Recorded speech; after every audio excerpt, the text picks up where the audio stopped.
There are no good Samaritans. Over the years, Christians have told and retold this parable so many times that it has lost its revolutionary spirit. To the original hearers of Jesus' famous parable, the idea of a good Samaritan is a contradiction in terms. There are no good Samaritans. By suggesting that a Samaritan might actually be good, and by casting such a person as the hero of his story, Jesus challenges the worldview of his listeners. This morning, I hope that we can be challenged as well, and that we can ask ourselves anew what relevance this story might have for our lives. Jesus' parable begins in this way. A man was going down from Jerusalem to Jericho and fell into the hands of robbers, who stripped him, beat him, and went away, leaving him half dead. This part of the story is entirely predictable. Looking east from the Mount of Olives, it's not hard to see the dangers of the Jericho road.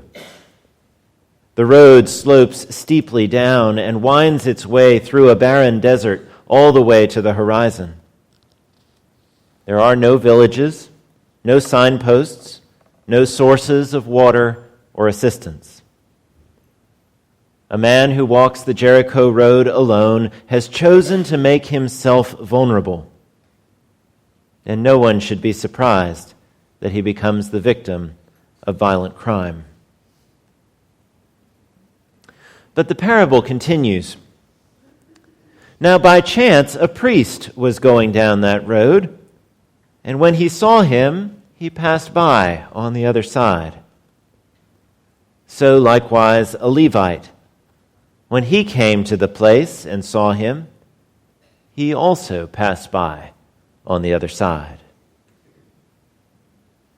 Despite what the passage says, nothing happens by chance in Jesus' parables.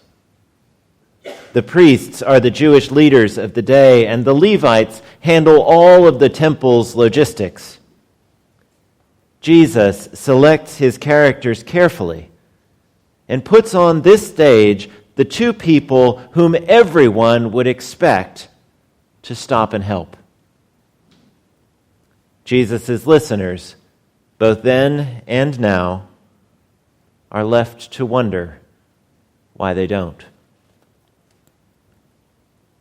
In his famous and final mountaintop speech, Dr. King speculates on this question.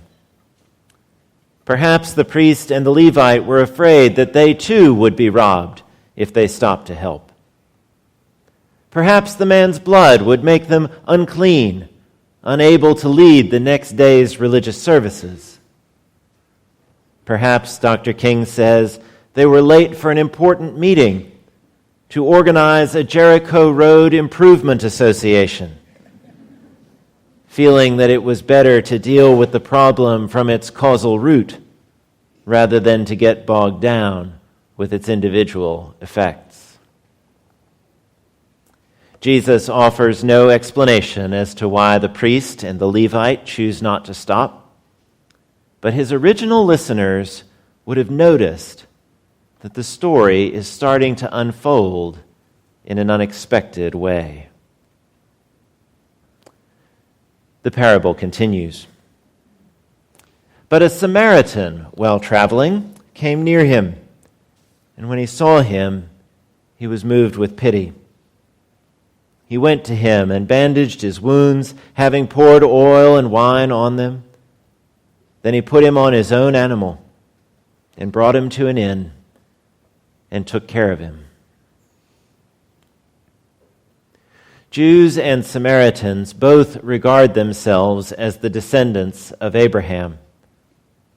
There is no clear explanation as to when or why they separated from one another, but by the time of the exile, the Samaritans had begun to intermarry. and to modify their religious practices. Over a period of 800 or so years, these regional differences descended into a blood feud. To the Jews, the Samaritans were a race of sellouts. Their religion was impure, and their children were unclean.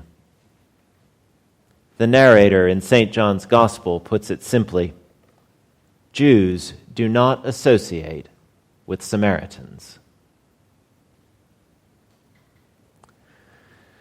The Samaritan on the Jericho road may have been the first Samaritan that the wounded Jewish man had ever met. Without any first-hand experience, all he knows about Samaritans is what his parents told him about them and what he heard about them in the bar rooms and barber shops of Jerusalem. The Samaritans are bad people. They are born of bad people, and they wish to do good people harm. There are no good Samaritans. A Samaritan is the last person that a wounded Jewish man would want to see coming over the hill. "Leave me alone," he would have cried to his blood-sworn enemy. "I have nothing more for you to steal." But of course, this good Samaritan pays no heed. This good Samaritan sets aside 800 years of enmity, dismounts his horse, and renders aid. And if that were not enough, this good Samaritan goes on to spend 2 denarii, twice the average worker's daily wage, to rent the injured man a room and to provide a place where he could convalesce. The parable of the Good Samaritan is not just about doing the right thing, but about seeing people in the right way. Dr. King concludes, the first question that the priest asked, the first question that the Levite asked was, if I stop to help this man, what will happen to me? When the Good Samaritan came by, he reversed the question. If I do not stop to help this man, what will happen to him? Jesus offers the parable of the Good Samaritan in response to a question. Just as he finishes telling the Pharisees that they must love their neighbors as they love themselves, one uppity Pharisee comes to him and says, "Well, who is my neighbor?" And Jesus answers him with the story of a man who got in trouble when he did something foolish. The story of some good church people who refused to get involved. And the story of an unexpected person who was willing to see the face of God in someone that he was supposed to hate. Who is our neighbor? Our neighbor is the person that we least want our neighbor to be. Our neighbor is the person it will be hardest for us to love.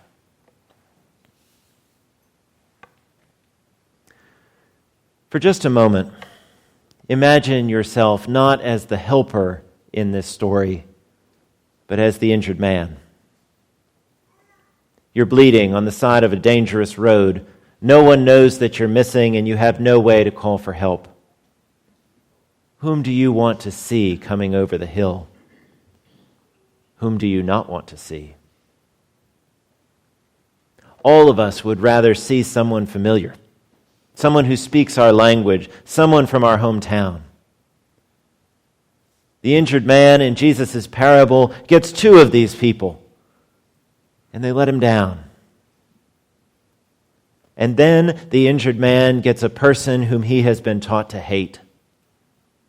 A person whom he does not really regard as a person at all, but as an object, as a representation of everything that is wrong and terrible in his frightening world. The invitation of Jesus Christ is to see the image of God in just such a person. The invitation of Jesus Christ is to see the image of God in every person. Those that we like and those that we hate.